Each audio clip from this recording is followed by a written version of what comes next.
நான் வந்து இங்கே பேச வரல. முதல்ல வந்து நான் இங்கே வந்து ஒரு பார்வையாளனாக வந்தேன். நான் இன்னைக்கு காலையில் வரத்துக்கே தயங்கினேன். ஆனால் பார்வையாளனாக வந்தேன். நான் ஒரு பேச்சாளனாக வரவில்லை. நான் பேச்சாளனாக வார்த்தை என்ற பந்து வீச்சாளனாக வரவில்லை. பார்வையாளனாக வந்து என்னை தூக்கி போட்டு மேலே பேச சொல்கிறாங்க. நான் பேச விரும்பலை.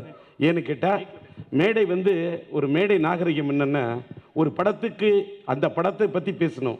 நான் படத்துக்கு வந்து ஒரு பார்வையாளன். நான் படத்தில் பங்கு பெற்ற இன்றைக்கு 7 சுரங்கள் 7 இசையமைப்பாளர்களுடைய இதை கொண்ட ஒரு அந்த ஆல்பத்தை வெளியிடுறாங்க. இந்த சத்தியம் கூட என்னை பற்றி பேசினார். எல்லாருமே பேசிட்டாங்க. நான் பேசுகிறதுக்கு புதுசாக இந்த பாயிண்ட் இல்லை. நான் பேசுகிறதுக்கு வேறு மேடை இருக்குது. நான் இப்போ எல்லாம் வெளியில் அதிகமாக இப்போ பேசுகிறதே இல்லை. இந்த இத்தனை சாதனையாளர்கள் இந்த சாதித்த சந்தோஷ் நாராயண்லேருந்து ஆரம்பித்து என்னுடைய நண்பர் சத்யாலேருந்து இவங்களுக்கு இருக்கக்கூடிய இந்த இளைஞர்களை பார்க்கல, தன்ஷிகா இருக்கட்டும், அபிநயா இருக்கா, ஒவ்வொருத்தருமே மேடையில் இருக்கக்கூடிய இந்த இளைஞர்கள், கீழே வந்திருக்கக்கூடிய அத்தனையும் பாருங்கள். இந்த இளைஞர்களை பார்க்கும்போது உங்களெல்லாம் பார்க்குறதுக்கு ஒன்று மட்டும் சொல்கிறேன். இந்த படத்தோட டைட்டில் விழித்திரு. அதை மட்டுமே வாழ்க்கையில் எல்லாரும் கொண்டுக்கிட்டிங்கன்னா வெற்றி பெற்றலாம். ஏன்னா அந்த வள்ளலார் சொன்னது தனித்திரு பசித்திரு விழித்திருன்னு. உங்களிடத்தில் ஒரு தனித்தன்மை இருந்தால் மட்டும்தான் வாழ்க்கையில் வெற்றி பெற முடியும். இயக்குனர் மீரா கதிரவனிடத்தில் ஒரு தனித்தன்மை வைத்திருந்த காரணத்தால் தான் இன்னைக்கு இவ்வளவு பெரியும். இங்கே சமுத்திரக்கண்ணிலேருந்து ஆரம்பித்து நம்முடைய எஸ்பி ஜனாவெல்லாம் சாதனையாளர்கள் அத்தனை இயக்குனர்கள் வந்திருக்காங்கன்னா அவருடைய அன்பால் கட்டுப்பட்டு வந்த மாதிரி. இங்கே பேரரசு ரொம்ப அதிகமாக பேசிட்டாரு. அவர் என்னை வந்து தம்பிராமையெல்லாம் வந்து சாதனையாளர் அவங்கெல்லாம் என்னை பற்றி சொல்லும்போது எனக்கு தலைக்கணம் வரல. உண்மையிலே சொல்கிறேன், இது எல்லா புகழுக்கும் காரணம் எல்லாம் அல்ல இறைவன். இறைவனை தவிர வேறு எதுவுமே இல்லை. எனக்கு வந்து உதயகுமார் பெரிய நண்பர், அவர் வந்து ஒரு புதுமுகம் மாதிரி என்ன சொன்னார் பாருங்க, அது மட்டுமே உண்மை. நான் இன்னைக்கு ஒரு புதுமுகம், நான் ஒரு அறிமுகம். நான் பெருசாக சாதித்த பெரிய சாதனையாளன் அது இதெல்லாம் எதுவுமே நான் நினைக்கல. அப்படி இந்த படத்தில் மீரா கதிரவனுக்காக நான் இது பண்ணதுக்கு வாழ்க்கையில் ஒரே ஒரு இந்த படத்தில் நடிச்சதுக்கு ஒரே ஒரு காரணம் தான், அவருடைய தன்னம்பிக்கை. அந்த தன்னம்பிக்கையை விட வாழ்க்கையில் சில பேர் தொலைஞ்சிச்சுன்னு வச்சுங்களேன், தொலைஞ்சு போகுதுன்னு சொல்கிறவனால ஜெயிக்க முடியாது. தொலைந்ததை விடாமல் எவன் தேடி கொண்டிருக்கிறானோ அவன் மட்டும்தான் வாழ்க்கையில் ஜெயிப்பான். என்ன அது என்னன்னா, காதலில் இதயத்தை தோத்தவன், காதலில் இதயத்தை தோத்துட்டான்னு வச்சுங்க, தேடிக்கிட்டே இருப்பான். அது ஒரு தேடல். அதே மாதிரி காட்டில் வேடத்தை தொலைச்சிட்டான்னு வச்சுங்க, ஒரு வேடன், அவன் தேடிக்கிட்டே இருப்பான். அது ஒரு தேடல். அதே மாதிரி கடமையோடு போராடிட்டு ஈழத்தை தொலைச்சிட்டு இன்னைக்கும் தேடிக்கிட்டு இருக்கானே, அந்த தேடல் வாழ்க்கையில் தேடிக்கொண்டே இருந்தால் தொலைந்தது ஒரு நாள் கிடைக்கும், அந்த விடியல் ஒரு நாள் பிறக்கும் என்ற அந்த தேடலை உடைய ஒரு உணர்வு மிக்கவனாக இந்த படத்தின் படைப்பிலே அவரிடம் இருந்த அந்த துடிப்பை பார்த்து மட்டும்தான், நான் காசு பணத்துக்காக வாழறவங்க கிடையாது அம்மா. இங்கே பேரரசு சொன்ன மாதிரி அவருடைய அந்த துடிப்புக்காக மட்டும்தான் இந்த படத்தில் போய் நான் இது பண்ணேன். ஒரே ஒரு ரோமியன் ஜூலியட்டில் என் ரசிகனாக இருக்கக்கூடிய அந்த இயக்குனர் லட்சுமணன், அந்த என்னுடைய ரசிகன் என்று சொல்லிக்கொண்ட அந்த நம்முடைய ஜெயம் ரவி, அவங்களுக்காக ஜட்ஜி நீ வெட்டுனா வெட்டிடுங்க, என்னோட உரிமை பெறாமல் பெற்ற அந்த டயலாக் இருந்தது, அதை வெட்டினேன். பாட்டை கூட வெட்டுறேன்னா வெட்டிங்கண்ணா. ஆனால் அந்த இயக்குனர், நான் ஒரு இயக்குனர், எனக்கு நீங்கள் கை கொடுக்கணும், இந்த பாட்டு இருந்தால் உயிராக நினைக்கிறேன் அப்படின்னு அவரும் ஜெயம் ரவி சார்பும் கேட்டப்ப, நான் ஒரு இயக்குனர், ஒரு தயாரிப்பாளரை புண்படுத்திடாதீங்கன்னு தயாரிப்பாளர் தலைவர் தானு அவர்களும் கேட்டுக்கொண்டார். அத்தனை தயாரிப்பாளர் சொல்ல, ஒரு தயாரிப்பாளர் கஷ்டப்படக்கூடாது நண்பர், அந்த பாட்டை நான் பெருந்தன்மையோடு விட்டேன். அது மாதிரி எதற்கு சொல்கிறேன், மனித நேயம் மட்டும்தான் இந்த உலகத்தில் ஜெயிக்கும். அந்த மனித நேயம் நண்பர் மீரா கதிரவனிடம் இருக்கிறது. அதனால் இது ரம்ஜான் மாதம், இந்த ரம்லான் மாதத்திலே சொல்கிறேன், இன்னமால் யுஸ்ரி யுஸ்ரோன், இன்னமால் யுஸ்ரி யுஸ்ரோன். இது வந்து குர்ஆன்ல சொல்லப்படுகிறது. என்னன்னா, இறைவன் சொல்றான், இன்னைக்கு உங்களுக்கு ஒரு துன்பத்தை கொடுத்தால் நிச்சயமாக அடுத்து உங்களுக்கு ஒரு இன்பத்தை தருவேன். எவன் துன்பத்தை அனுபவிக்கிறானோ அவன் இன்பத்தை அனுபவிப்பான். இந்த படத்தை எடுப்பதற்கு அவருடைய தோழர்கள் என்று அவர் அறிமுகப்படுத்தினவர்களை பார்த்தேன். 5 நண்பர்களும் வைத்திருந்தார்கள். கிட்டத்தட்ட 4 பேர் தாடி, அவரும் தாடி, நானும் தாடி. அதனால்தான் என்னை தேடி வந்து போட்டாரோ ஜோடி தெரியாது. அதனால்தான் என்ன தானு சொன்னார் பாருங்க, அப்படிலாம் இது குழந்தை தாலாட்டு எழுதின டைரக்டர் டி ராஜேந்தர், பாடல் எழுதினவர், இன்னைக்கு இந்த படத்துக்கு பாட்டு எழுதினாருன்னு. அரைச்ச மாவை அரைப்போமா, துவைச்ச துணியை துவைப்போமா என்று நண்பர் பேரரசு எழுதின பாட்டு இந்த வல்லவன். இந்த உலகத்தில் எவ்வளோ படம் எடுத்துக்கிறேன், அந்த பாட்டில் என்னை பாட வைத்த பெருமை என் மகன் சிலம்புக்கு சேரும் என்றால் அந்த பாடலை எழுதிய. ஏன்னா இந்த தலைமுறையில் என்னை கொண்டு அதிகமாக சேர்த்தது என் மகன் யங் சூப்பர் ஸ்டார் என்று சொன்னால் அந்த பாடல் வல்லவன் பாடல். அதை எழுதிய பேரரசு என் ரசிகன் என்று கேட்டபோது, என்னுடைய தொண்டன் என்று அவர் சொல்லுகின்ற போது, அதில் என்னென்ன அரைச்ச மாவு அரைப்போமோ, துவைச்ச துணி எல்லாம் கான்ட்ராக்ட், எல்லாமே கான்ட்ரவர்சி. என்ன அரைச்ச மாவு அரைக்கிறது, துவைச்ச துணி? அந்த பாட்டை என்னுடைய ரசிகன் எழுதின எழுத்தாளனுக்கு பதில் சொன்னேன். என்னையா அரைச்ச மாவு, என்னையா துவைச்ச துணி? உங்கள் அப்பா நேற்று கல்யாணம் பண்ணிக்கிட்டாரு, நீனும் கல்யாணம் பண்ணிக்கிட்ட, புள்ள பேக்கிற. உங்கள் அப்பா புள்ள பேத்தார், நீனும் புள்ள பேக்கிற. நாளைக்கு உனக்கு மாவு பிறந்தா அவனும் கல்யாணம் பண்ணிப்பான், புள்ள பேப்பான். இதாயா அரைச்ச மாவு, இதாயா துவைச்ச துணி? அரைச்ச மாவை அரைப்போமா, அப்பா அம்மா விளையாட்டு, துவைச்ச துணியை துவைப்போமா, ஆதாமேவல் ரிப்பீட்டு. சுத்திர சக்கர மனித ஜாதி சுத்த விட்டான் பரஞ்சோதி. ஆணுக்கு தேவை பொஞ்சாதி, அலையிறானே பொண்ணை தேடி.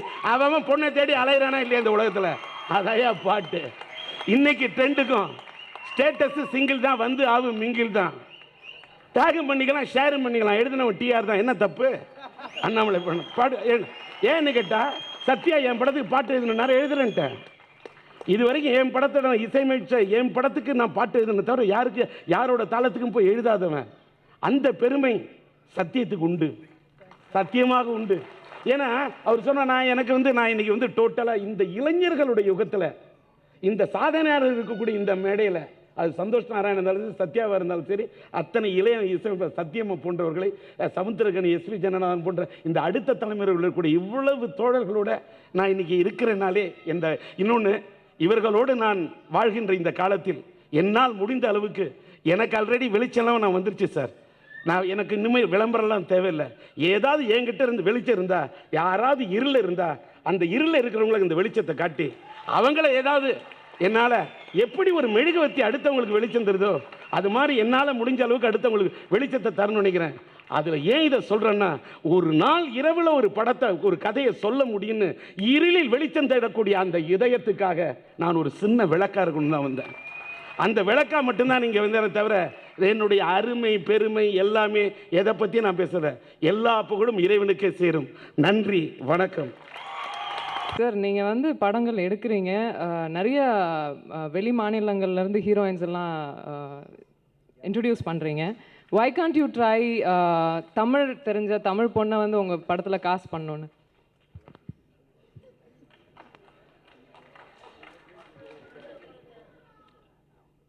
ப்ரொடியூசர்ஸ் ஓகே பண்ணாங்கன்னா பண்ணலாம்.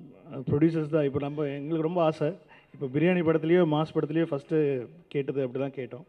ஆனால் ப்ரொடியூசர்ஸ் இல்லை சார், நம்ம ஒரு பாம்பேலேருந்து போகலாமே அப்படின்னு சொல்லி அவங்க தான் உண்மையிலேயே கேட்குறது. ரைட்டர்ஸ் எல்லாருக்குமே தமிழ் படம் பண்ணோன்னா தமிழ் ஆர்டிஸ்ட் வச்சு பண்ணணும்னு தான் ஆசையாக இருக்கும். அது கண்டிப்பாக விரைவில்.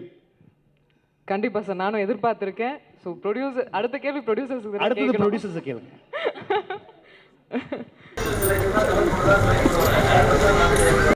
ஐயோ, இந்த வம்புக்கு நான் வரல.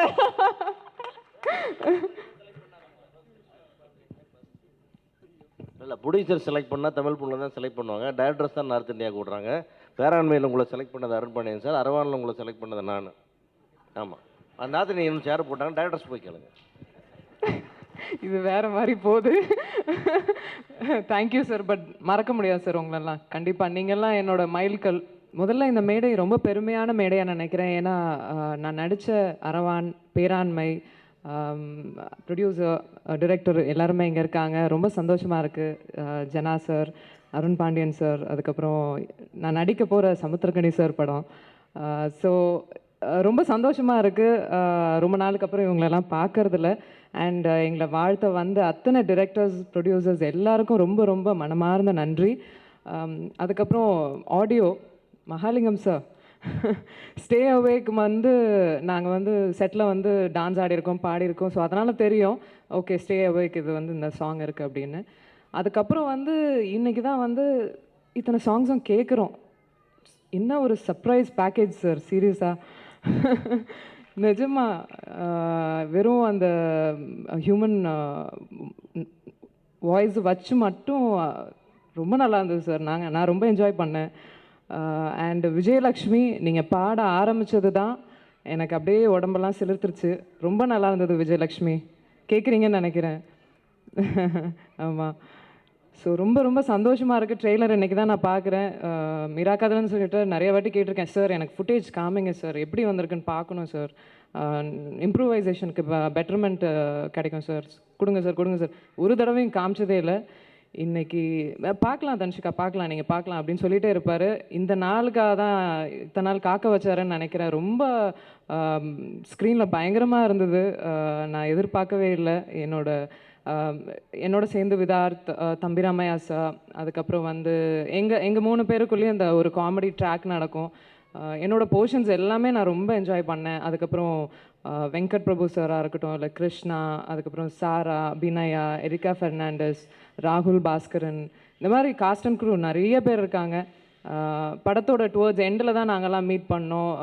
வெங்கட் பிரபு சார் பற்றி சொல்லி ஆகணும். ஏன்னா வந்து அவ்வளோ பெரிய டைரக்டராக இருந்தாலும் ரொம்ப டவுன் டு அர்த்தாக, ரொம்ப வந்து செட்டில் வந்து கூல் மைண்டடாக இருந்தார். அதுக்கப்புறம் வந்து மீரா கதிரவன் சார் சொல்லியே ஆகணும். ஏன்னா வந்து எனக்கு கதை சொல்ல ஆரம்பித்ததுலேருந்து ஷூட்டிங் போன நாள்லேருந்து அவர்கிட்ட ஒரு விஷயம் நான் நோட் பண்ணேன்.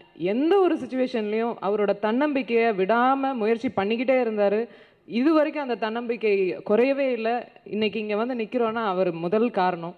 டெஃபினட்டாக அவருக்கு ஒரு பெரிய பிக் ரவுண்ட் ஆஃப் அப்ளாஸ் கொடுக்கணும். ஏன்னா நான் இதனால் வரைக்கும் பண்ண படங்களும் சரி, இப்போது நாங்கள் எடுத்த சீன்ஸ் எல்லாமே வந்து எடுத்தோடனே மாஸ்டர் ஷாட்ஸ் தான் போவோம். எவ்வளோ பெரிய டயலாக்ஸாக இருந்தாலும் எடுத்தோடனே மாஸ்டர் ஷாட் போய் அதுக்கப்புறம் தான் இன்டர்கட்ஸ் கட் பண்ணி போவோம். ஒரு பெரிய சேலஞ்சிங்காக இருந்தது ஆக்சுவலாக. டயலாக்ஸ் வந்து கட் பண்ணி எடுக்கிறது வேறு விஷயம். மாஸ்டர் ஷாட் தான் பண்ணுவாங்க யூஸ்வலாகவே. மீரா கதன் சார் செட்டில் எனக்கு ரொம்பவே புதுசாக இருந்தது. அவர் படம் பண்ணதுக்கப்புறம் எனக்கு அடுத்தடுத்த படங்களுக்கு மூவ் ஆகும்போது ரொம்ப ஈஸியாக இருந்ததுன்னு கூட சொல்லலாம். அதுக்கு டெஃபினட்டாக அவருக்கு நன்றி சொல்லணும். அதுக்கப்புறம் வந்து என் கூட நடித்த ஆர்டிஸ்ட் எல்லாருமே வந்து ரொம்ப நல்லா இருந்தது அவங்க கூட ஒர்க் பண்ணதில். அண்ட் இன்றைக்கி ஆடியோ வந்து ரிலீஸ் ஆகிருக்கு. ரொம்ப சந்தோஷம். எங்கள் டீம், அதாவது எங்கள் குடும்பத்துக்கு ரொம்ப சந்தோஷமாக இருக்குது. நீங்கள் எல்லோரும் எங்களுக்கு சப்போர்ட் பண்ணி வாழ்த்துறோன்னு நான் நன்றி கொடுக்கிறேன். தேங்க்யூ. ஒரு எழுத்தாளன் எவ்வளவு இறக்கங்களை சந்தித்தாலும் நிச்சயமாக அவன் ஏறி விடுவான். காரணம், அவனுக்கு அந்த சிந்திக்கக்கூடிய திறனும் அந்த பேனா பிடிக்கக்கூடிய அந்த தைரியம். எழுத்தாளன் என்றுமே தோற்றுவிட மாட்டான் என்பதுதான் நான் அனுபவத்தில் கண்ட உண்மை. அந்த வகையிலே மீரா கதிரவன் அடிப்படையில் இன்றைய தினம் அவன் இயக்குனராக இருக்கலாம், தயாரிப்பாளரில் ஒரு பகுதியாக இருக்கலாம், ஆனால் அடிப்படையில் ஒரு சிந்தனைவாதி எழுத்தாளன். அந்த எழுத்தாளன் இவ்வளோ பெரிய இறக்கங்களை சந்தித்த பொழுதும் கூட அருண்குமார் சார், அருண் பாண்டியன் சார், அவருடைய நண்பர்கள், இந்த படத்தை நிறைவு பகுதிக்கு அழைத்து வந்த சகோதரர் விடியல்ராஜ் சார், இவர்களெல்லாம் வந்திருக்கிறார்கள் என்றால் அந்த மீரா கதிரவன் ஒரு இயக்குநராக சாதித்து விட்டான் என்ற காரணத்துக்காக அல்ல. அவர் சிறந்த சிந்தனையாளன், அற்புதமான ஒரு படைப்பாளி. அவருடைய சிந்தனைக்கு மரியாதை கொடுத்து தான் இவ்வளோ பெரிய விஷயத்தை அவர்கள் செய்திருக்கிறார்கள். அந்த நல்ல இதயங்களுக்கு எனது வணக்கத்தை தெரிவித்துக் கொள்கிறேன். இந்த படத்தில் எனது தனிப்பட்ட முறையில் ஒரு சுய சந்தோஷம் என்ன என்றால், எனது சகோதரர் பேரரசு அவர்கள் சொன்னதைப் போல தனக்கு மனதுக்கு பிடித்தவர்களை பேசுகிற பொழுது நிச்சயம் உணர்வு தான் வரும். அதை போல தான் டிஆர் அவர்களை நான் ஒரு பாக்கியராஜ் சாரையும் டிஆர் சாரையும் நினச்சி தான் கிட்டத்தட்ட நிறைய பேர் வந்திருப்பாங்க. அதில் நானும் ஒருவன் இந்த சென்னைக்கு வந்ததுக்கு. அவருடைய திறமையை ஒரு ஏகலைவன் மாதிரி ஒரு ஸ்க்ரீன்லாம் பார்த்துட்டு ஒரு தலை ராகமாக இருக்கட்டும், அல்லது தங்கைக்கு ஒரு கீதமாக இருக்கட்டும், உயிருள்ள ஒரு விசையாக இருக்கட்டும், ஒரு ஸ்ரீதர் சார் எப்படி ஒரு கல்லூரி காளையர்களை இளைஞர்களை தியேட்டர் பக்கம் திருப்பி கொண்டு வந்தாங்களோ, அதை நாங்கள்லாம் இளம் பிராயத்தில் பார்த்துருக்கோம். தேட்டர் பொங்கி வழிஞ்சு அந்த உணர்வு பிரவாகத்தை எல்லாம் நாங்கள் அங்கேருந்து தேட்டர்லேருந்து கத்தி டிஆர் சார் வாழ்க்கை என்று சொல்லியிருக்கிறோம். அந்த டிஆர் சாரோடு நான் நேசிக்கக்கூடிய, நான் காதலிக்கக்கூடிய, தமிழர்கள் ஒட்டுமொத்தமாக காதலிக்கக்கூடிய தனிப்பெரும் ஆற்றலாளர், அவரோடு இந்த படத்தில் ஒரு பாடலில் 2 ஷாட்டில் நடிச்சிருக்கிறேன். அது பெரிய பாக்கியமாக நினச்சிட்ருக்கேன். ஸோ எல்லாம் வல்ல இறைவன் அனுக்கிரகத்தோடு ஆசீர்வாதத்தோடு என் தம்பி மீரா கதிரவன் அவனுடைய சிறந்த சிந்தனைக்கு நிச்சயமாக வெற்றி பெறுவான் என்ற தைரியத்தை இந்த இடத்தில் வலியுறுத்தி எல்லோருக்கும் நன்றி பாராட்டி விடைபெறுகிறேன். நன்றி, வணக்கம். பொதுவாக ஃபைனான்சியர் படம் ரிலீஸுக்கு முன்னாடி தான் வருவாங்க. ஆனால் இங்கே இசை வெளியீட்டுக்காக வந்திருக்காப்புல நம்ம அருண் பாண்டியன் சார். அதனால் இதுலேயே படம் வெற்றின்னு நிச்சயமாயிருச்சு. அப்போ எல்லாருக்கும் விடியல் வந்தால் தான் விழிப்பு வரும். இங்கே விழித்திருன்னு விடியல் ராஜு கூட வந்துட்டார். நம்ம ஒருத்தர் தலைவன் சொன்னாலே இப்போ பிரச்சனையாக வருது. இருந்தாலும் சொல்கிறேன், என்னோட தலைவன் டி ராஜேந்திர அவர்கள்.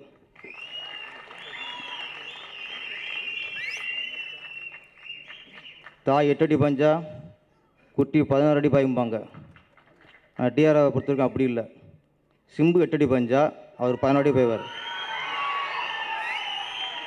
இவ்வளோ அலைகளோட இவ்வளோ எனர்ஜி நான் அவர் அடி பார்த்ததில்லை. அந்தளவுக்கு ஆடி பட்டை கிளப்பியிருக்காப்புல. நான் அவரோட தீவிர ரசிகர். ராகவதுன் பல்லவி, நெஞ்சுலோ ராகம், உயிருள்ள உஷா, இதெல்லாம் ஃபஸ்ட் நாளே போய் நான் பார்த்துடணும். எங்கள் ஊர்லேருந்து மதுரை வந்து 60 கிலோமீட்டர் சைக்கிளில் போவேன் அவர் படத்தை பார்க்குறதுக்கு. அவர் இசையமைச்ச படம் இருந்தால் கூட ஃபஸ்ட் நாள் பார்த்துருவேன். அந்தளவுக்கு அவரோட தீவிர ரசிகர். நான் உதவி இயக்குனராக ஒர்க் பண்ணுற காலகட்டத்தில் ஒரு படத்தில் அவர் மியூசிக் பண்ணார். பொதுவாக ஷூட்டிங் இருக்கிற டயத்தில் இன்னொரு ரெக்கார்டிங்கோ வேறு எடிட்டிங் இருந்தோ எல்லா உதவி இயக்குனரும் ஷூட்டிங் போகிறதுக்கு தான் ஆர்வப்படுவாங்க. நான் ஒர்க் பண்ண படத்தில் என்கேஎஸ்என் டைரக்டர். ஒரு பக்கம் ஷூட்டிங், இன்னொரு பக்கம் ரெக்கார்டிங். அப்போ அவர் கேட்டார், இந்த பேரரசு நீ ஷூட்டிங் வரியா ரெக்கார்டிங் போறியான்ட்டு. சார் நான் ரெக்கார்டிங் போகிற சார்ன்ட்டேன். ஏன்னா மினிஸ்டர் டிஆர் சார் அவர் இசையமைக்கிறதே நான் பார்க்கணும் ரொம்ப நாள் ஆசை, ரொம்ப ஆர்வம். போயிட்டேன். அங்கே தான் எனக்கே ரொம்ப தன்னம்பிக்கை இருந்துச்சு. ஒரு ரிதம்கிட்ட போயிட்டு அவர் வாயில் ரிதம் போடுவார். அதுக்கப்புறம் வயலின் ஒரு 10-20 இருப்பாங்க, முன்னாடி வயலின் வாயிலே வச்சு கட்டுவார். சரி okay, violin okay, rhythm okay, எல்லாம் ஓகே. ஃப்ளூட் கூட வயலில் வச்சு கட்டுவார். அந்தளவுக்கு அவருக்குள்ள இசை ஊறி போனது. நான் அங்கே பார்த்தேன், வேந்தேன். அதுக்கப்புறம் டயர்ட் ஆகிடுச்சு. அஜித் நடித்த திருப்பதி ஷூட்டிங் போயிட்டுருக்கு. நைட் டே ஷூட்டிங், 2 மணிக்கு ஷூட்டிங் முடியும், மறுநாள் 8 மணிக்கு ஷூட்டிங் ஆரம்பிச்சிருவேன். அவ்வளோ ஃபாஸ்ட்டாக போய்கிட்டு இருந்துச்சு. அப்போ ஒரு நாள் எனக்கு ஃபோன் வந்துச்சு சிம்புட்ட இருந்து, சார் என் வளவன் படத்துக்கு நீங்கள் ஒரு பாட்டு எழுதணும் அப்படின்ட்டு. ஷூட்டிங் டைட்டாக போய்கிட்டு இருக்கு. சார் எப்போ சார் வேணும்னேன். சார் நாளை மறுநாள் ரெக்கார்டிங், நாளைக்கு ஈவினிங் வேணும். எனக்கு தயக்கம், இன்னும் டைமே இல்லையே, எப்படி எழுதி கொடுக்குறதுன்ட்டு யோசிக்கும் போது சொன்னாப்புல சிம்பு, சார் பாட்டை வந்து அப்பா தான் பாடுறாருன்ட்டு. அது வந்து நம்மளுக்கு ஓகே, பேரரசு பாடலை டிஆர் பாடுறாரு, இதை விட எனக்குன்னு பெருமை வேண்டிய இருக்குது. ஏன்னா அவர் பாடலாம் நான் வந்து மனப்பாடம் பண்ணி பாடி தெரிஞ்சிருக்கேன். இன்றைக்கி நம்ம எழுதுகிற பாட்டை டிஆர் பாடுறாருன்னா அது எனக்கு கிடைச்ச பெரிய வரமாக நினச்சேன். மறுநாள் ஷூட்டிங்கில் ஸோ ஓகே, நம்ம அன்றைக்கி ஈவினிங் கேஸ்ட் வாங்கிட்டு போட்டு மறுநாள் ஷூட்டிங் பிரேக்கில் எழுதின பாட்டு தான் அம்மாடி ஆத்தாடி. அம்மாடி ஆத்தாடி ஒன்றை எனக்கு தரியாடி. நான் எழுதி அவர் பாடி பெரிய ஹிட்டு. எனக்கு ரொம்ப சந்தோஷம். அதுக்கப்புறம் ராஜாதி ராஜாவின் படம், லாரன்ஸ் நடித்த படம், அதில் ஒரு பாட்டு ஆண்டிப்பட்டி அரசம்பட்டின்னு ஒரு சாங்கு எழுதியாச்சு.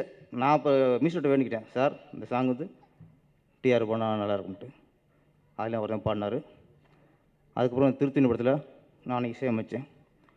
நான் இசையமைக்கணும் முடிவு பண்ண அதே நேரத்தில் கண்டிப்பாக நம்ம இசையமைப்பில் நம்ம எழுதின பாடலை நம்ம தலைவர் டிஆர் பாடணும் அப்படின்னு முடிவு பண்ணிட்டேன். முடியும் அப்படி சொல்லிட்டேன். அவர் ஒத்துக்கிட்டார். என் இசையமைப்புலையும் அவர் பாடி எனக்கு பெருமை சேர்த்தார். எம்மா எம்மான்ற ஒரு சாங்கு. இன்னொன்று டிஆர் சாரை பற்றி முக்கியமாக சொல்லணும். தமிழ் சினிமாவில் பெரிய பெரிய ஸ்டார் படங்களே அப்போது பிஸ்னஸில் லட்சத்தை தொடாத, கோடியை தொடாத காலத்தில் லட்சம் தான் போய்க்கிருந்தது. 80 லட்சம் 90 லட்சம் அப்படி தான் பிஸ்னஸ் போய்க்கிருந்தது. அந்த நேரத்தில் முதல்ல 1 கோடி பிஸ்னஸ் தொட்ட ஒரே இயக்குனர் எங்கள் டிஆர் சார் தான்.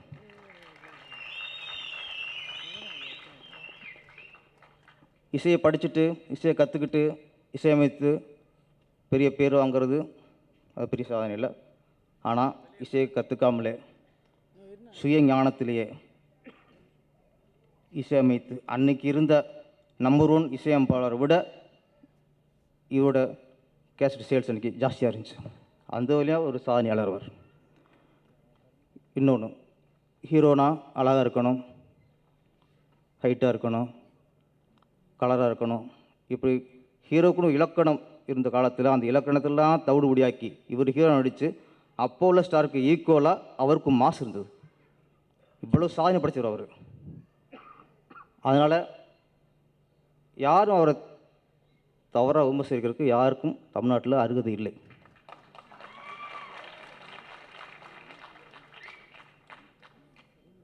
திறமையால் ஜெயித்தவனுக்கும் வெறும் அதிர்ஷ்டத்தில் ஜெயித்தவனுக்கும் வித்தியாசம் இருக்குது. வெறும் அதிர்ஷ்டத்தில் ஜெயித்தவன் சுகர் விளம்பர மாதிரி அப்போதைக்கு படிச்சுட்டு இருக்கும், போக போக அது மங்கி போயிடும். ஆனால் திறமையால் ஜெயித்தவன் கல்வெட்டு மாதிரி என்னைக்குன்னு அழியாமல் இருக்கும், அழியா புகழ் இருக்கும். எங்கள் டிஆருக்கு என்னைக்கும் கல்வெட்டு மாதிரி அழியா புகழ் இருக்கும். இந்த விடியல் படம் விடியல்ராஜ் நண்பர் அவர் வாங்கி வெளியிட இருக்கும் இந்த விழித்திரு மிகப்பெரிய வெற்றியடைய வாழ்த்துறை. நன்றி, வணக்கம். மீரா கதிரவன் ஒரு 2 வருஷம் முன்னாடி நான் மீட் பண்ண இந்த ஸ்கிரிப்ட் வந்து டிஸ்கஸ் பண்ணோம். செமையாக இருந்தது. அதுக்கப்புறம் அவரே ப்ரொடியூஸ் பண்ணார். அவர் ஆஸ் அ ரைட்டர், ஒரு டைரக்டர், அப்புறம் ப்ரொடியூசராக இது எப்படி பண்ணியிருப்பார்ன்றது என்னால் கற்பனை கூட பண்ணி பார்க்க முடியல. அவருக்கு சப்போர்ட்டாக இருந்த அவருடைய ஃப்ரெண்ட்ஸ், ப்ரொடியூசர்ஸ், அப்புறம் விடியல்ராஜ் சார், இவங்களுக்கெல்லாம் வந்து இந்த படம் வந்ததுக்கு நான் ரொம்ப அவங்களுக்கெல்லாம் தேங்க் பண்ணுறேன். அப்புறம் இன்றைக்கி ஈவெண்ட்டோட ராக் ஸ்டார் சத்யன் மகாலிங்கம், அவர் ஒரு புது இசையமைப்பாளரோ இல்லை அப்படிலாம் கிடையாது. அவர் ரொம்ப வருஷமாக அவர் சைடில் வந்து அவரோட கம்போசிஷன்ஸ் பண்ணிகிட்டு இருந்தார். மெயின் ஸ்ட்ரீமாக அவர் வந்து ஒரு சிங்கராக தான் தெரியும். அவர் ஒரு கம்ப்ளீட் மியூசிஷியன். ரொம்ப வருஷமாகவே அவருக்கு இல்லாட்டி இந்த மாதிரி ஒரு இவ்வளோ பெரிய விஷயத்தை அவர் எல்லாரையும் கூப்பிட்டு இவ்வளோ மியூசிக் கம்போசர்ஸோடு சேர்ந்து ஒர்க் பண்ணி ஃபஸ்ட் மூவியில் பண்ண முடியாது. ஒரு கம்ப்ளீட் மியூசிஷியன் வந்து இண்டஸ்ட்ரிக்கு இன்னொரு பெரிய அடிஷன் வந்ததில் நான் ரொம்ப ரொம்ப பெருமைப்படுறேன். All the best Sathyan. என்னோடய டியர் ஃப்ரெண்டும் அவர். இந்த வைக்கம் விஜயலட்சுமி அவங்க பாடல் ரொம்ப ரொம்ப எமோஷ்னலாக இருந்தது. I am so proud of you. இங்கே வந்த எல்லாருக்கும், இவ்வளோ நேரம் காத்திருந்த எல்லாருக்கும் ரொம்ப நன்றி. மீரா கதிரவன் வந்து இந்த படம் பண்ணி முடித்த உடனே வந்து என்கிட்ட பேசினபோது சொன்னார், படம் பண்ண கதையை விட படம் பண்ண கதை ரொம்ப பெருசு, அது ஒரு புத்தகமாக போடலாம், அவ்வளோ இன்சிடென்ட்ஸ் இருக்குது இதில். அது எனக்கு புரியாது, எனக்கு தெரிஞ்சது. ஏன்னா எனக்கு அது மாதிரி சம்பவங்கள் நிறைய ஒரு படம் பண்ணி முடிவதற்குள்ளே எவ்வளோ கஷ்டத்தை அனுபவிக்க வேண்டியது இருக்குது, எவ்வளோ சிக்கலை தாண்ட வேண்டியது இருக்குன்னு. நான் படம் பண்ணும்போது ஒரு நாள் நைட்டு பூரா ஷூட் பண்ணி முடிக்கிறேன். காலையில் தான் வந்து படுக்கிறேன். படுத்தா பக்கத்தில் அதே கேமரா ஆக்ஷன் சவுண்ட்லாம் கேட்டுன்னு இருந்தது. என்ன ஏந்து பார்த்தா அப்போ தான் வந்து உட்காந்து சொல்கிறாங்க, நேற்று நைட்டு பூரா ஷூட் பண்ணது பூரா எக்ஸ்போஸ் ஆகவே இல்லை. எக்ஸ்போஸே ஆகலைன்னா கால் ஷீட் யாருங்க இல்லை, ரொம்ப கஷ்டமாச்சு. சரி, சூப்பர் குட் இருந்தது, சமாளிச்சிட்டேன். அது இப்போ இந்த படத்தில் கூட நான் தயாரிப்பு நிர்வாகிகள்லாம் இருக்கும்போதே நான் சொல்கிறேன், நான் ஷூட் பண்ணேன், ஒரு 2 நாள் ஷூட் பண்ணி முடிக்கிறேன். மறுநாள் ஷார்ட்டை போட்டு பார்த்தா தான் தெரியுது எல்லாம் கோடு கோடாக இருக்குது. ஒரே கன்ஃபியூஷன் எனக்கு. எங்கே டிமாண்ட் பண்ணாலும் அது அலெக்ஸா கேமரா தான் அது, ஆனால் கோடு கோடாக இருக்குது. திருப்பி ரீஃபண்ட் பண்ண முடியுமா? அது ஏகப்பட்ட பிரச்சனை. படம் ரிலீஸ் பண்ணி நான் ஃபஸ்ட் காப்பி நான் பண்ணும்போது எனக்கு வேறு ப்ராப்ளம் நான் ஃபேஸ் பண்ணேன். ஃபஸ்ட் காப்பின்னு பண்ணுறதால எனக்கு அப்போ சௌத்ரி சார் இருந்தார், எனக்கு தெரியல. நான் ஃபஸ்ட் காப்பி பண்ணும்போது எனக்கு மறுபடியும் எல்லாம் அசம்பிள் பண்ணி ஷூட் பண்ணுறது பெரிய வேலையாக இருந்தது எனக்கு. நான் லெவலில் இன்சூரன்ஸ் போட்டு இருக்கிறேன். படம் ரிலீஸ் ஆகிடுச்சு, இனிமேல் பட்ட இன்சூரன்ஸ் வந்தால் உண்டு எனக்கு இது. ஆனால் இது உள்ள அப்படி சின்ன சின்ன சிக்கல். மீரா கதிரவனுக்கு வந்து எனக்கு தெரியும், ஃபஸ்ட் காப்பி பண்ணுற எனக்கு எப்படின்னாக்கா அவராக ஓன் ப்ரொடக்ஷன் இறங்கி நண்பர்கள்லாம் சேர்ந்து ஒரு படத்தை எடுத்து முடிச்சிருக்காங்க. அது வந்து மிகப்பெரிய ஒரு சாதனை. அதுக்காக துணை நின்றவங்க வந்து விடியல்ராஜ் அவர்கள் வந்து நான் ரொம்ப உளமாற வரவேற்கிறேன். இந்த சூழ்நிலையும் ஒரு இசையமைப்பாளர் அறிமுகப்படுத்தினது மிக பெருமைக்குரிய விஷயம். இந்த விஷயத்தை நான் இங்கே சொல்கிறதுக்கு காரணம், இதை மாதிரி பல பிரச்சனைகளை சந்தித்து ஒரு இயக்குனர் வந்து வெளியே வரும்போது அதுக்கு ஆறுதலாக இருக்கிறது வந்து பத்திரிகைகளும் மீடியாக்களும் தான். அவங்க எழுதுகிற ஒவ்வொரு துறை சிறு செய்தி கூட மீரா கதிரவனை உற்சாகப்படுத்தும். நீங்கள் செய்வீங்கன்றக்கு நம்புகிறேன். நன்றி, வணக்கம். இந்த படத்தில் இந்த ட்ரெய்லரை பார்த்த உடனே இது ஒரு ரெகுலரான படம் இல்லை அப்படிங்கிறது எனக்கு தெளிவாக தெரிஞ்சுச்சு. சினிமாட்டோகிராஃபி ரொம்ப எக்ஸலண்ட்டாக இருந்துச்சு. எல்லாமே ஒரு கேரக்டர்ஸாக தெரிஞ்சாங்க. இது மாதிரி படங்கள் தான் இப்போ எடுபடுது, ஓடுது. இது மாதிரி படங்கள் தான் மிகப்பெரிய வெற்றி அடையுது. ஒரு குழந்தையை மையமாக வச்ச ஒரு படம் மாதிரி தெரியுது. கதைக்கு ரொம்ப முக்கியத்துவமான ஒரு படமாக தெரியுது. இதோடைய பாடல்கள் ரொம்ப சிறப்பாக இருக்குது. எல்லோருடைய கவனத்தையும் அது ஈர்க்கிற மாதிரி இருக்குது. குறிப்பாக விஜயலட்சுமி அவர்கள் பாடின அந்த பாட்டு இதயத்தை தொட்டுச்சு.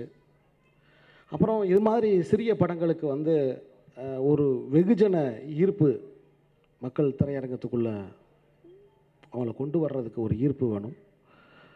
அது கடந்த 30 வருடங்களாக தமிழ் மக்கள் மனசில் நீங்காத இடம் பிடித்திருக்கிற அஷ்டாவதானி திரு ராஜேந்திரன் சார் அவர்கள், டிஆர் அவர்கள் இந்த படத்தில் ஒரு பெரிய பக்கபலமாக இருக்கிறாங்க. ஒரு நல்ல படம் உருவாகும் பொழுது ஆட்டோமேட்டிக்காக நிறைய பேர் கை கொடுப்பாங்க. அது இந்த படத்தில் எனக்கு தெரிஞ்சிச்சு. 7 இசையமைப்பாளர்கள் ஒரு மியூசிக் டைரக்டர் படத்தில் பாடியிருக்காங்க. இது ரொம்ப ஒரு ஆரோக்கியமான ஒரு விஷயமாக தெரிஞ்சுச்சு. அது மாதிரி தயாரிப்பாளர் அருண் பாண்டியன் அவர்கள் வந்தது. ஸோ இது தம்பி மீரா கதிரவனை நான் உதவி இயக்குனராக இருந்த காலத்திலிருந்தே தெரியும். அவருடைய சிறுகதைகளை நான் படித்து ரொம்ப சிலாகிச்சிருக்கேன். முதல் படத்துக்கு பிறகு இரண்டாவது படம் 4 நண்பர்கள், தன்னை நம்பி வந்த 4 நண்பர்களை வைத்து, ஏன்னா அவர் வியாபாரி அல்ல, கலைஞர் மட்டும்தான், தன்னை நம்பி வந்த ஒரு 4 நண்பர்களை வைத்து ஒரு தைரியமாக ஒரு படத்தை அவர் எடுத்திருக்காரு. இந்த படத்துக்கு தாமாக முன் வந்து இந்த படத்தை பார்த்து இந்த படத்துக்கு உதவி செய்து இந்த படத்தை முழுமையாக வாங்கி வெளியிட இருக்கிற இதனுடைய தயாரிப்பாளர் விடியல் ராஜு அவர்களுக்கு என்னுடைய நன்றி, வணக்கம். விழித்திரு படத்தின் பாடல்கள் தேனினும் இனிய தெல்லுத்தமிழ் பாடல்களை 7 சுரங்களுக்குள் அடங்கிய 7 இசையமைப்பாளர்கள் இசையமைத்து, அதிலும் போற்றுதலுக்கும் பாராட்டுதலுக்கும் திரையுலகின் நவரச சிற்பியாக விளங்கிடும் எனது பாசத்துக்குரிய அகமாலும் டிஆர் அவர்கள் ஒரு பாடலை எழுதியிருக்கிறார் என்றால் இந்த படத்தினுடைய வெற்றிக்கு கட்டியம் கூறுவதற்கு அதை தவிர வேறு என்ன இருக்கிறது? இது குழந்தை பாடும் தாலாட்டு, இது இரவு நேர பூபாலம், இது மேற்கில் தோன்றும் உதயம், இது நதியில்லாத ஓடம் என்று எழுதிய எனது நண்பர் இப்படி பப்பரப்பா ஆனால் சொல்லிட்டார் வந்து உட்காரும்போது, தானே இது கமர்ஷியலாக நான் பண்ணியிருக்கிறேன், நீ எதுவும் ஃபீல் பண்ணாதேன்னு. இல்லை நான் என்னைக்கு ஃபீல் பண்ணியிருக்கிறேன், எனக்கு கூலிக்காரனுக்கு நீ இசையமைத்த அந்த நாட்களெல்லாம் எண்ணியிருக்கிறேன். தன்னந்தனி மலருக்கு நீ கார் டிக்கில் வந்துன்னு முதல் இரவு முழு நிலவு பாலும் கொண்டு பழமும் கொண்டு பள்ளி அறை வாசல் வந்து அப்படி பாடிட்டு 10 விரல் மேனி எங்கும் பாத யாத்திரை சொன்னிய. அப்படிப்பட்ட ஒரு கவித்துவமான அஷ்டவதானி அவர் இன்னைக்கு வந்து ரோமியோ ஜூலியட் மிகப்பெரிய வெற்றிக்கு வந்து அவர் ஒரு பெரிய தூண். ஆகவே விடியல் ராஜுக்கும் மீரா கதிரவனுக்கும் மிகப்பெரிய ஆல்போல் தழைத்து நிறுத்து இந்த வெற்றிக்கு அடித்தளம் அமைத்து தரக்கூடிய டிஆருடைய பங்களிப்பு போற்றுதற்குரியது, பாராட்டுவதற்குரியது. திரையுலகில் எந்த ஒரு பிரச்சனை அவரை சூழ்ந்து வரும்போது கூட இரவு நேரத்தில் அவர் இல்லத்துக்கு சென்று நான் சென்று, ராஜி இந்த மாதிரி நீ இது பண்ணி தான் தரணும் போது ஒரு குழந்தை மாதிரி அடுத்த கணமே அதுக்குண்டான வழிகளை அமைச்சு கொடுத்து கண்களில் நீர் பணிக்கக்கூடிய அந்த காட்சிகளை மாட்சிகளை என்றும் நான் மறவேன். இந்த திரையுலகில் இந்த படம் மாபெரும் வெற்றி அடைந்து அங்கிங்கனாதிபடி எங்கும் பட்டி தொட்டி எங்கும் வெற்றி வாகை சூடி வலம் வர வாழ்த்தி விடைபெறுகிறேன். நன்றி, வணக்கம். இந்த படத்தில் நான் எப்படி சம்மந்தப்பட்டிருக்கேன்னு எல்லாத்துக்கும் ஒரு சின்ன ஆச்சரியம் இருக்கும். ஏன்னா எல்லாருமே நம்ம கடந்த வாழ்க்கை ஏதாவது ஒரு நல்ல சுவாரஸ்யமான ஒரு நிகழ்ச்சியை தான் நம்ம தேடிக்கிட்டே இருப்போம். நமக்கு ஒரு பழைய நண்பர்களை பார்க்கும்போது ஒரு சந்தோஷம் கிடைக்கிற மாதிரி வேறு எதுவும் இருக்காது. அந்த மாதிரி தான் இந்த படம். எனக்கு ஊமை விழிகள் ஞாபகம் வருகிறது. இந்த படத்தை நான் வெறும் ஓவர்சீஸ் வெளிநாட்டு விநியோகர் பண்ணுறதுக்காகத்தான் நான் மீரா கதிரவனை கூப்பிட்டேன், வாங்கினேன். எல்லோரும் யாராவது பேசும்போது ஆப்போசிட்டில் ரியாக்ஷன் கொடுத்தாங்கன்னா ஈஸியாக கண்டுபிடிச்சிடலாம். சார் நல்லா இருக்கு, சரியில்லை அப்படின்னு சொன்னால் கண்டுபிடிச்சிடலாம். இன்னொருத்தர் ரியாக்ஷனே இல்லைன்னா கூட நம்ம கண்டுபிடிச்சிடலாம் உள்ள என்ன இருக்குன்னு. மீரா கதிரவன் எப்போவுமே ஒரே ரியாக்ஷன் தான், ரொம்ப கஷ்டம் கண்டுபிடிக்கிறது. இந்த படம் நான் ஓவர்சீஸ் வாங்கி அதில் பாதி தொகை நான் தரேன்னா எனக்கு படம் பிடிச்சிச்சு. 10 நிமிஷம் நான் படத்தை பார்த்தேன், காட்டினார். அதுக்கப்புறம் ஒரு 1.5 மணி நேரம் என் கூட உட்காந்துட்டு, இன்றைக்கி 1.5 வருஷம் ஆயிடுச்சு, ஒரு ஓவர்சீஸ் மேலே இல்லாமல் சேட்டலைட் மேலே எனக்கு ஒரு படம் தேவை, உங்கள் கையால் அந்த படத்தை நான் ஆரம்பிக்கணும் முடிக்கணும்னு சொல்லிவிட்டு அன்றைக்கி எல்லாரும் என்னோடைய ஆஃபீஸில் இருக்கிற எல்லாருமே மறுப்பு சொன்னாங்க. ஏன் சார் இப்படி பண்ணிகிட்டு இருக்கீங்க? இன்றைக்கி அந்த திருப்தி எனக்கு இருக்குது, ஒரு நல்ல படத்துக்கு நான் துணையாக இருக்கிறேன்னு சொல்லி பெருமையும் இருக்குது. இந்த படம் அன்றைய காலத்தில் ஊமை விழிகள் ஓடின மாதிரி ஒரு பெரிய வெற்றி படமாக இருக்கும். நிறைய வித்தியாசம் இருக்குது இதில். இப்போ கொஞ்ச நேரம் இங்கே உட்காரும்போதே கண்ணு கலங்க வச்சார், சந்தோஷப்படுத்தி வச்சார். டிஆர் சார் பாட்டு பிரமாதம், மாசை புல் பண்ணுற ஒரே விஷயம். அது இல்லாமல் படத்தில் குவாலிட்டி, இத்தனை ஆர்டிஸ்ட்டை ஒன்றிணைச்சு வேலை செய்கிறது சாதாரண விஷயம் இல்லை. மீண்டும் சொல்லுகிறேன், மீண்டும் ஒரு ஊமை விழிகள் தான் இந்த படம் பெரிய வெற்றி அடையணும்னு மனசார வேண்டுகிறேன். நன்றி, வணக்கம். இந்த படத்தில் பார்த்திங்கன்னா வந்து என்னோடய நண்பர்கள் இதில் ஒருத்தரை முக்கியமாக விட்டுட்டீங்க. நான் அது கூப்பிடுவீங்கன்னு பார்த்துட்டே இருந்தேன், கூப்பிடவே இல்லை. ராகுல் பாஸ்கரன், மேடைக்கு வாங்க. ராகுல் பாஸ்கரன் வந்து எனக்கு 5 வருஷமாக தெரியும். Young charming hero. ஆமாம், இதில் எல்லாருமே எனக்கு ரொம்ப சப்போர்ட் பண்ணி நடித்தாங்க. அல்டிமேட்டாக வந்து விதார்த் சார் இன்றைக்கி இல்லை. விதார்த் சார் ஒரு தவிர்க்க முடியாத காரணத்தினால முக்கியமான ஒரு வேலைக்காக வெளியூர் போயிருக்காரு. ஆமாம், இப்போது சொல்லணும்னா நிறைய பேருக்கு ஒவ்வொருத்தராக நன்றி சொல்லணும் வந்துட்டேன்.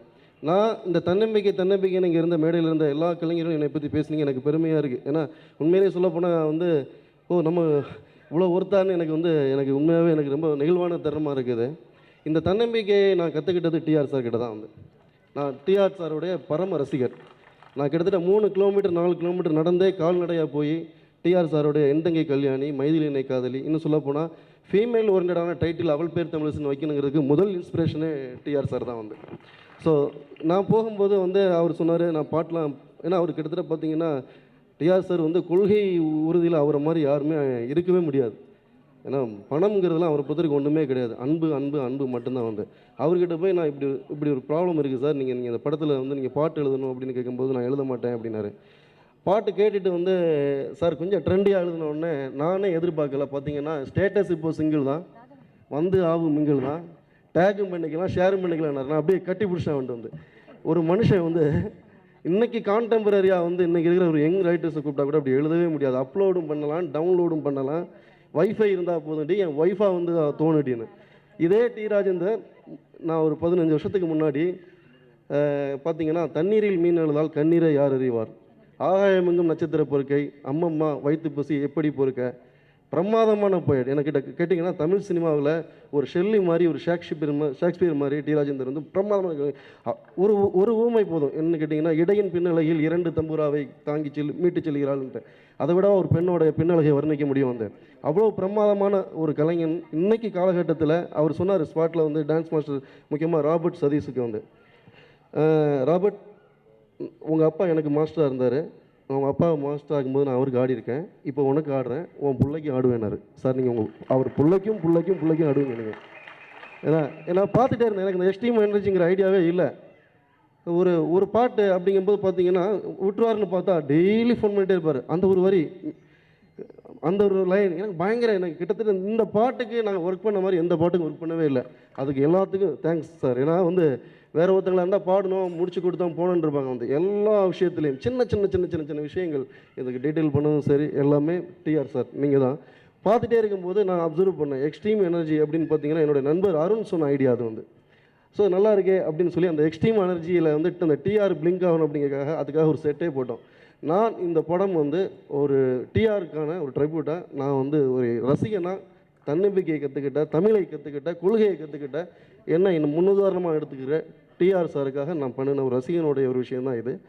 இதே மாதிரி என்னை மாதிரி நிறைய ரசிகர்களை இது நிச்சயம் அதை திருப்திப்படுத்தும். இன்னொரு விஷயம், சத்யன் மகாலிங்கம் இந்த படத்தில் பார்த்தீங்கன்னா, போன படத்தில் அவள் பேர் தமிழரசியில் கிட்டத்தட்ட ஜெய் கஞ்சா கருப்பை தவிர நிறைய பேர் 97% 98% புதுமுகங்கள்.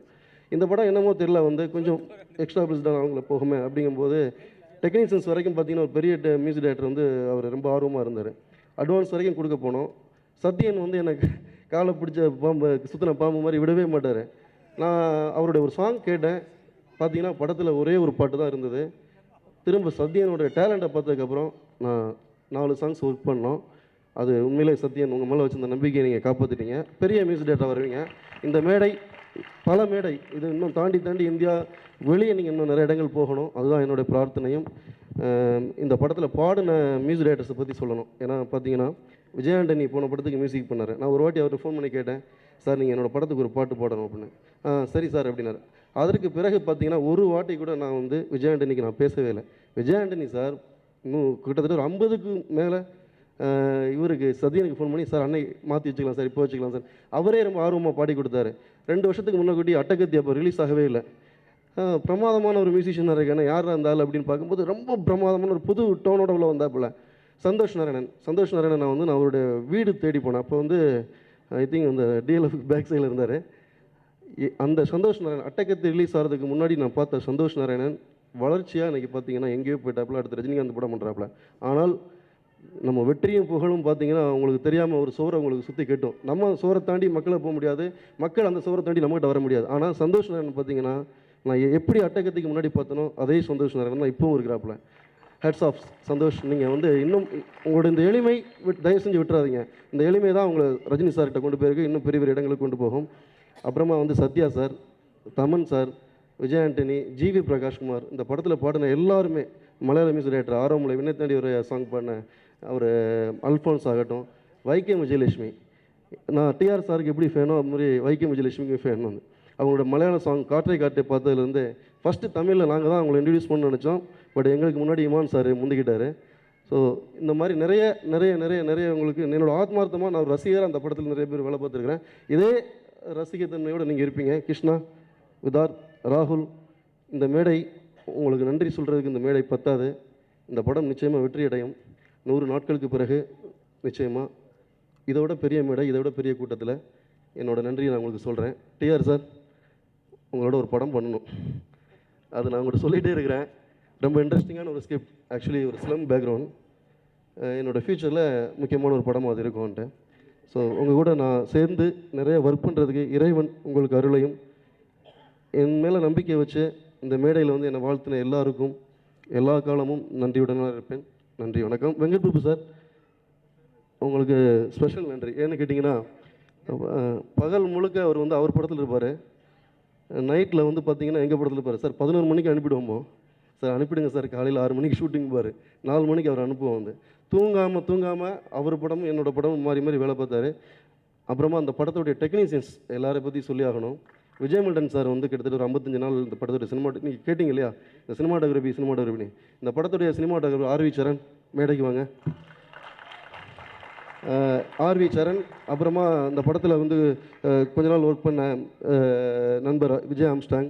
அப்புறமா இந்த படத்துடைய டிஆர் சாங்கை ஷூட் பண்ணி கொடுத்த நண்பர் ராஜேஷ் யாதவ். இவங்க நிறைய எல்லாருமே, எல்லா கேமராமேன் விஜய் மில்டன் சார்லேருந்து எடிட்டர் பிரவீன்லேருந்து டெக்னீஷியன்ஸ் ஆர்டிஸ்ட் எல்லாருக்குமே இன்னொரு மேடையில் என்னோடய நன்றியை சொல்கிறேன். இதுக்கு ரொம்ப பக்கபலமாக இருந்த என்னுடைய குடும்பம், என்னுடைய நண்பர்கள், என்னோட நம்பிக்கையாக வந்த அதே நம்பிக்கையோட கடைசி வரைக்கும் இருந்த 4 தயாரிப்பாளர்களும், இன்னமும் இறைவன் என்னை உங்களோட வச்சுக்கணும், உங்களை என்னோட வச்சுக்கணும். நன்றி எல்லோருக்கும். விடியல் ராஜ் எங்களுடைய சக தயாரிப்பாளர். கடுமையான ஒரு போராட்ட குணம் வாய்ந்த ஒரு தயாரிப்பாளர். அவர் நிச்சயமாக இந்த படத்திலே மாபெரும் வெற்றி பெற வேண்டும் என்பது எங்களது ஆசை. ஏன்னா இவ்வளோ பெரிய டீமை செட் பண்ணுறதுன்னா அது ஒன்றும் சாதாரண விஷயம் இல்லை. இப்படி ஒரு கான்செப்டை படம் எடுக்கிறதுன்றது ஆசை வந்தது ஒரு நல்ல தயாரிப்பாளரும் நல்ல ரசனைக்குரிய தயாரிப்பாளருக்கான அறிகுறி. அது எல்லாரும் இந்த கான்செப்டை படம் எடுக்க வரமாட்டாங்க, அதுக்கு வந்திருக்கார் அவர்.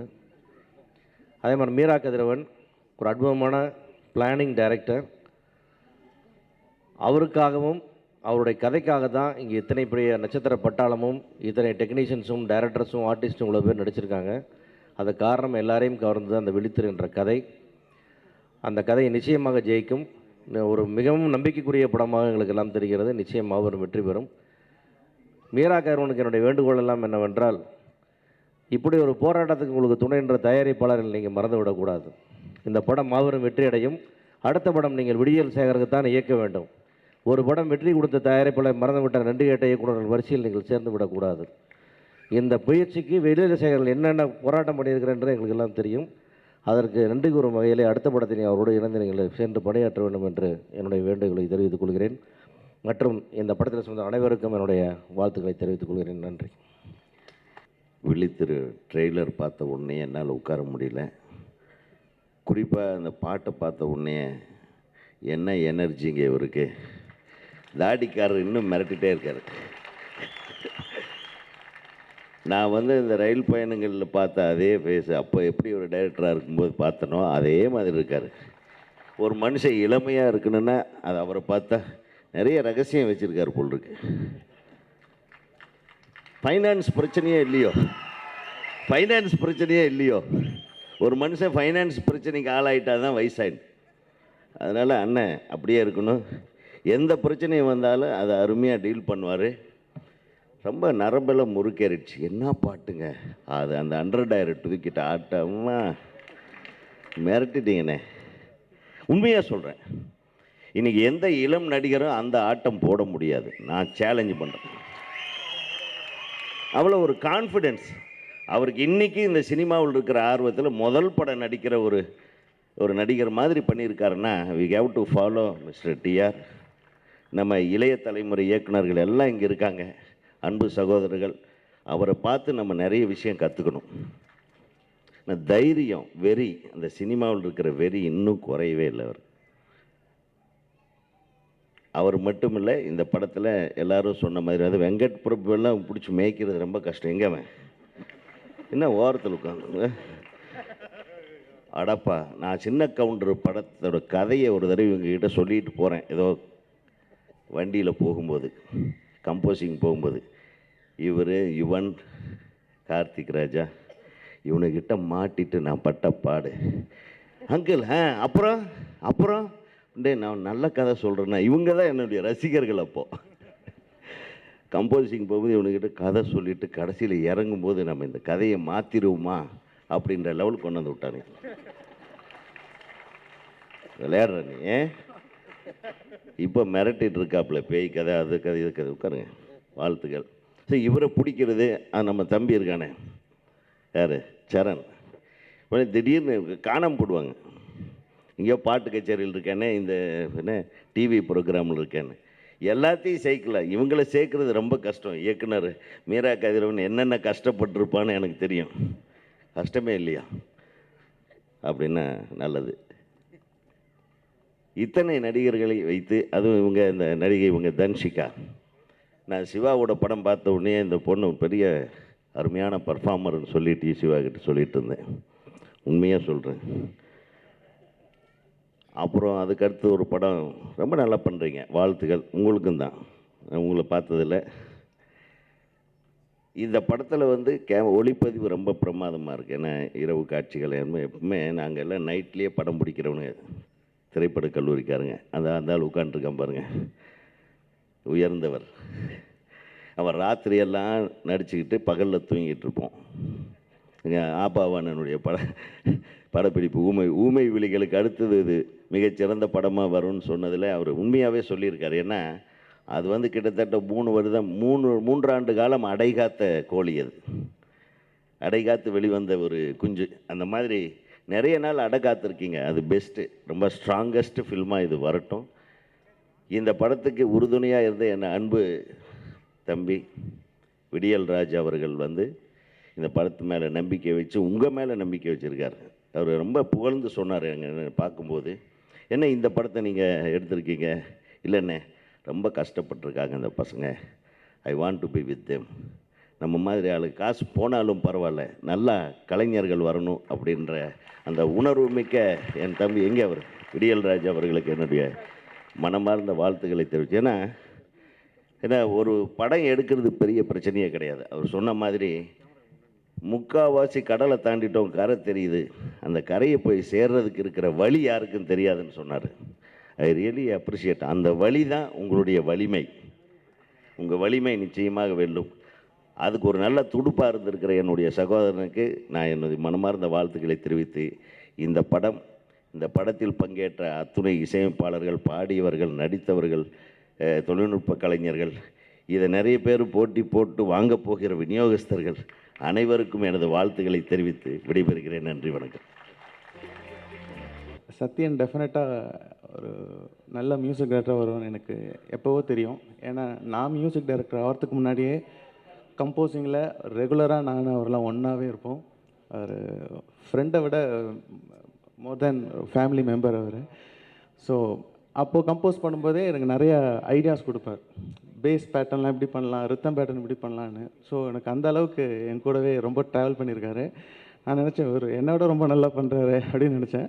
பட் லேட் ஆனாலும் ஒரு சரியான மூவியில் மீரா கதிரவன் சார்னால் அவர் இன்ட்ரடியூஸ் ஆகிருக்காரு.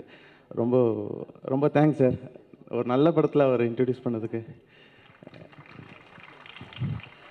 அதுக்கப்புறம் சத்யன் வந்து நல்லா பண்ணுவார்னு எனக்கு தெரியும். ஆனால் சாங்ஸு நான் கேட்கும்போது நான் ரொம்ப சர்ப்ரைஸ் ஆகலை. அவர் எப்படி இருந்தாலும் நல்லா பண்ணுவார், ஏன்னா எனக்கு அவ்வளோ ஐடியா கொடுத்துருக்காரு. சாங் கேட்டவுடனே என்னடா இந்த ட்ரெண்டுக்கும் சூப்பராக பண்ணியிருக்காரு, அந்த மெலடியும் மிஸ் பண்ணல, அந்த பீட்ஸ் எதுவும் மிஸ் பண்ணல, எல்லாமே ரொம்ப சூப்பராக பண்ணியிருக்காரு. அவர் கூட இருந்த இந்த சவுண்ட் இன்ஜினியர் சக்தி ராஜேஸ்வர், அவரும் வந்து அவர் கூட இருந்து நிறையா ஒர்க் பண்ணி ரொம்ப சூப்பராக பண்ணியிருக்காங்க. அவங்க 2 பேருக்கும் என்னோடய வாழ்த்துக்கள். இன்னொரு விஷயம் வந்து நான் ரீசெண்டாக மலேசியா போயிருந்தேன். ஒரு 10 டேஸ் ஒரு நிகழ்ச்சிக்காக டிஆர் சாரோடு போயிருந்தேன். 10 நாள் இருந்தேன். டிஆர் சாரை பற்றி எல்லாருமே சொல்லிட்டாங்க. நிஜமாக அவரை மாதிரி ஒரு ஹம்பிள் பர்சன் நான் பார்த்ததே இல்லை. நான் எனக்கு பயம் ஃபஸ்ட்டு இவர் எப்படி பேசுவாரோ அப்படின்ட்டு. அப்புறம் போனால் அவர் ரொம்ப ரொம்ப கேஷுவலாக ரொம்ப சாதாரணமாக எல்லா விஷயமும் என் கூட ஷேர் பண்ணிக்கிட்டாரு.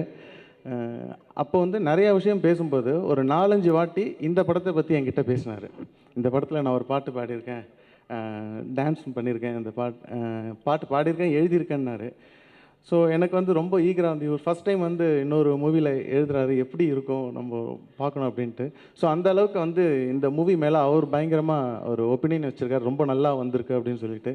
ஸோ இங்கே பார்த்தோன்னே தான் தெரியுது அந்த சாங் வந்து சான்ஸே இல்லை, வேறு லெவலில் இருக்குது. ஸோ டிஆர் சார் ரொம்ப தேங்க்யூ சார். இந்த மாதிரி யங் ஜென்ரேஷனுக்கும் நீங்கள் வந்து எல்லாருக்கும் இது வழிகாட்டியாக இருக்கீங்க. தேங்க்யூ. எல்லா டீமுக்கும், இந்த டீமுக்கும் என்னோடய வாழ்த்துக்கள். மீரா கதிரவன் சார் வந்து எனக்கு இணையதளம் மூலிமா ரொம்ப பழக்கமானவர்.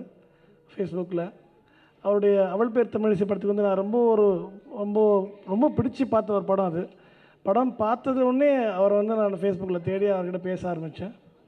அண்ட் அவர்கிட்ட ஃப்ரெண்டாகவே இருக்கணும் அப்படின்னு நினச்சி பேசிட்டு இருக்கும்போது தான் அடுத்த படம் பண்ணுறாரு. ஓகே, அப்படியே ஃப்ரெண்ட்லியாகவே இருந்தோம். வீட்டுக்கு வந்தார், பேசினார்.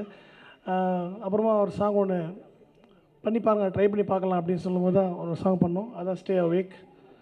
அது மூலிமா தான் எங்களுடைய ஃப்ரெண்ட்ஷிப் எல்லாமே ஆரம்பிச்சிது. ஒரு பாட்டு பண்ணும்போதும் வந்து ஏற்கனவே சார் சொன்ன மாதிரி ஒரு ரியாக்ஷனுமே இருக்காது, அப்படி சைலண்ட்டாக இருப்பார். இது நல்லா இருக்குதா நல்லா இல்லையாங்கிற ஒரு டவுட்லேயே இருக்கும் எனக்கு. சரி பரவாயில்ல, நம்ம பண்ணுறது பெஸ்ட் பண்ணுவோம் அப்படின்னு சொல்லுவோம். ஆனால் ஏதாச்சும் சேஞ்சஸ் இருந்தால் மட்டுமே சொல்லுவார், இப்படி பண்ணுங்க நண்பா, இப்படி பண்ணுங்க நண்பா சொல்லுவார். அண்டு எல்லா மியூசிக் டைரக்டர்ஸ்லையும் வந்து புதுசாக அதை பண்ணணுன்னு ஆசை இருக்கும். அந்த புதுமையை வந்து நீங்கள் ஃப்ரீயாக பண்ணுங்கள், என்ன வேணால் பண்ணுங்கள், மியூசிக் நல்லா வரணும் அப்படிங்கிற ஒரு ஃப்ரீடம் கொடுத்தாரு எனக்கு. அது ரொம்ப ரொம்ப thanks sir, thank you so much. And என்னுடைய ஆசைக்கு இணங்க, விருப்பத்துக்கு இணங்க எனக்காக பாடின, குரல் கொடுத்த என்னுடைய அருமையான இசையமைப்பாளர்கள் எல்லாருக்குமே வந்து ரொம்ப ரொம்ப தேங்க்ஸ், தேங்க்யூ ஸோ மச். வந்திருந்தவங்க எல்லாருக்குமே ரொம்ப நன்றி. அண்டு இந்த பாடலுக்கு வந்து ரொம்ப அழகாக லிரிக்ஸ் எழுதி கொடுத்த திரு சுப்பிரமணியம் நந்தி அண்டு தமயந்தி, அப்புறமா நம்ம டிஆர் சார், சொல்ல வேண்டியதே இல்லை. அந்த பாட்டே வந்து அவர் லிரிக்ஸில் தான் வந்து ஹைலைட் ஆச்சு. அடுத்து ஒரு ஸ்க்ரீனுக்கு வந்தால் இன்னும் சொல்ல வேண்டியதே கிடையாது. அந்த அப்ளாஸே தெரிஞ்சிச்சு. இந்த பாட்டோட சக்ஸஸ் வந்து அவரால் தான். இந்த பாட்டை வந்து டிஆர் சார்கிட்ட ஃபஸ்ட் டைம் நான் இப்போ தான் பழகிறேன். ஒரு டெபியூ மியூசிக் டைரக்டர், சின்ன பையன் அப்படிலாம் பார்க்கல அவர். சத்யன் சார், நான் வந்து இன்னும் பக்காவாக பாடுறேன் சார், அந்த மாதிரிலாம் சொல்லி ஒரு 2 நாள் 3 நாள் வந்து ரெக்கார்ட் பண்ணி, இன்றைக்கி இருக்க ப்ளேபேக் சிங்கர்ஸ் கூட அந்தளவுக்கு இனிஷியேட்டிவ் எடுத்து அந்த பாட்டெல்லாம் பர்ஃபெக்டாக பாட மாட்டாங்க. அந்த அளவுக்கு வந்து முயற்சியில் டான்ஸ் ரிஹர்சல் முடிச்சுட்டு வந்து ரெக்கார்டிங் வந்துட்டு மறுபடியும் கரெக்ஷன் பாடி அந்த பாட்டில் நான் என்ன சொல்ல வரேன்னா, அவருக்கு இந்த மியூசிக் மேலே உள்ள பேஷன், அவர் செஞ்ச தொழிலில் இருக்கிற பேஷன் வந்து நான் அவரை பார்த்து ரொம்ப கற்றுக்கிட்டேன். இன்றைக்கி இருக்க ஜென்ரேஷனுக்கு அவர் ஒரு பெரிய எக்ஸாம்பிள். ரொம்ப தேங்க்ஸ் சார், எனக்கு இந்த வாய்ப்பு கொடுத்ததுக்கு ரொம்ப நன்றி சார். இந்த நாள் வந்து நான் கட்டாயம் மறக்க மாட்டேன் லைஃப்பில். வந்து சப்போர்ட் பண்ணவங்க எல்லாருக்குமே ரொம்ப நன்றி. விடியல் ராஜு சார், உங்களுக்கும் ரொம்ப நன்றி sir. Thank you so much. Thank you case.